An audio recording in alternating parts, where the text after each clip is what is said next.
Hello friends, welcome to our channel socio sprinter. और आज हम बात करने वाले हैं अजरबैजान और आर्मेनिया के बीच कॉन्फ्लिक्ट के बारे में। हम जानेंगे कि इन दोनों कंट्रीज में वॉर लाइक सिचुएशन क्यों बन गई और इंडिया के पॉइंट ऑफ व्यू से समझेंगे कि इस कॉन्फ्लिक्ट से इंडिया का क्या फ़ायदा है या फिर नुकसान। तो सबसे पहले मैं ये आपको बता दूं कि आर्मेनिया और अजरबैजान कंट्रीज कौन सी हैं।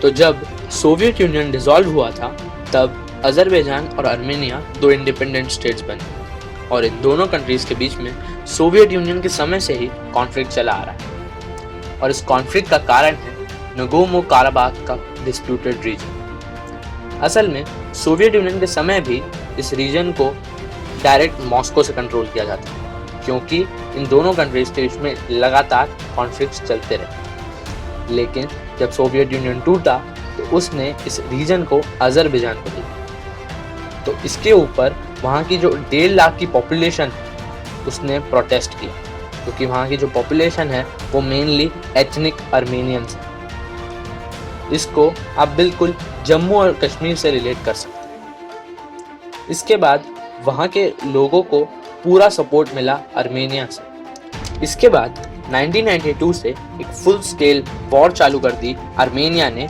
अजरबैजान के खिलाफ। वॉर तो चली रही थी बॉर्डर्स पर, लेकिन इन दोनों कंट्रीज के अंदर मास किलिंग हुई। जो आर्मेनियंस अजरबैजान में थे उन्हें मार दिया गया था और जो अजरबैजानी लोग आर्मेनिया में थे वो भी मारे गए।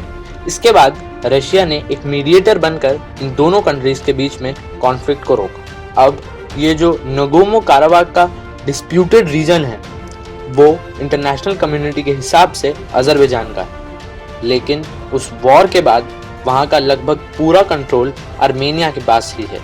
इसके बाद इस नगोर्नो काराबाख के रीजन में 2008 के बाद फिर से लगातार टेंशन बढ़ते गए और 2020 में ये फिर से ट्रिगर हो गए। अब इस ट्रिगर के कारण को समझने के लिए हमें इन दोनों कंट्रीज के पॉलिटिकल सिस्टम को समझना।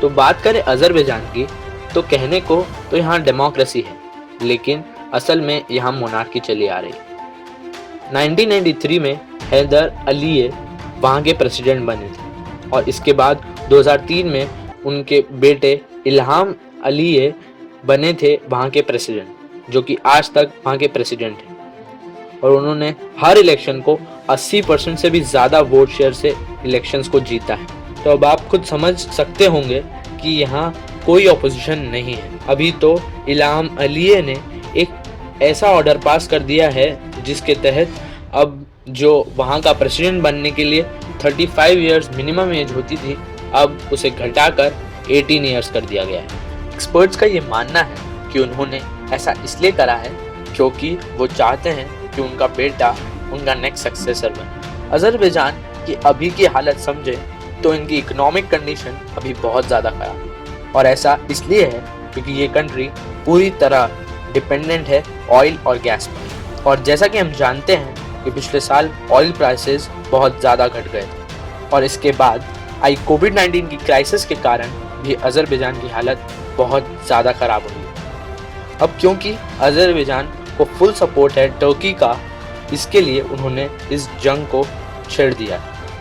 टर्की ने ओपनली अजरबैजान को मदद करने का वादा किया है। उन्होंने कहा है कि वो किसी भी प्रकार का सपोर्ट देने के लिए तैयार हैं अजरबैजान को, अब चाहे वो मिलिट्री सपोर्ट ही क्यों ना हो। और इसके ऊपर आर्मेनिया ने भी ये कहा था कि ये एक फुल प्लान एग्रेशन है अजरबैजान का टर्की के सपोर्ट के कारण। टर्की अजरबैजान की मदद इसलिए करना चाहता है क्योंकि पहला, दोनों कंट्रीज में बहुत ही अच्छे रिलेशंस हैं और दूसरा, टर्की एक बड़ा देश है और वो ये चाहेगा कि वो अपने आसपास की कंट्रीज पर एक अच्छा कंट्रोल जमा सके। वही आर्मेनिया की बात करें तो वहाँ पर भी कुछ मोनार्की जैसी हालत थी लगभग 2 साल पहले, लेकिन 2 साल पहले वहाँ के लोगों ने एक वेलवेट रेवोल्यूशन निकाला जिसमें एक भी जान नहीं गई और मोनार्की को ओवरथ्रो कर दिया गया। और निकोल पाशियान जिन्होंने इस रेवोल्यूशन को लीड किया था वो एक पूरी तरह फ्री और फेयर इलेक्शन से वहाँ के बन गए प्रेसिडेंट। नगोर्नो काराबाख का जो रीजन है वो माउंटेनियस है और इस कारण जिस भी कंट्री के पास ये रीजन होता है उसके पास एक अपर हैंड होता है मिलिट्री एक्टिविटीज़ के लिए। रशिया की बात करें तो ऐसे तो वो अपने आप को न्यूट्रल कहता है, लेकिन उसके बहुत अच्छे रिलेशंस हैं आर्मेनिया के साथ। अभी भी रशिया ने इंटरप्ट करके इस कॉन्फ्लिक्ट को रोकने की भी कोशिश की है। रशिया के प्रेसिडेंट पुतिन ने दोनों कंट्रीज को मॉस्को बुलाया था बात करने के लिए, और इस पर दोनों कंट्री के डिप्लोमेट्स मॉस्को पहुंचे हैं और 10 घंटे की बात करने के बाद सीज फायर को रोकने की बात भी कही। ये दोनों कंट्रीज एक दूसरे को ब्लेम कर रहे हैं इस वॉर के लिए। अब इंडिया के पॉइंट ऑफ व्यू से समझे तो ये वॉर काफ़ी नुकसानदायक हो सकती है, क्योंकि अजरबैजान को सपोर्ट है टर्की का, टर्की को सपोर्ट है पाकिस्तान का, और पाकिस्तान को सपोर्ट है चाइना का।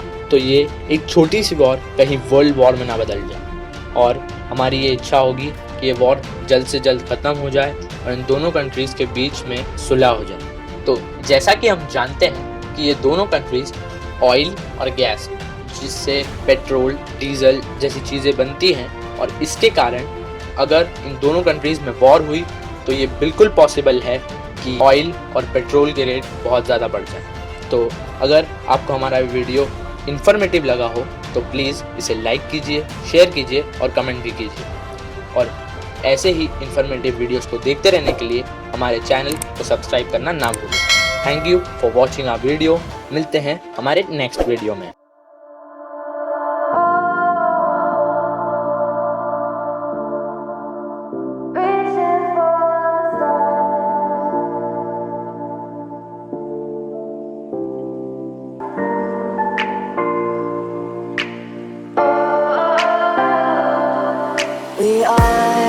We are dreaming in the dark. We are nothing more than dust.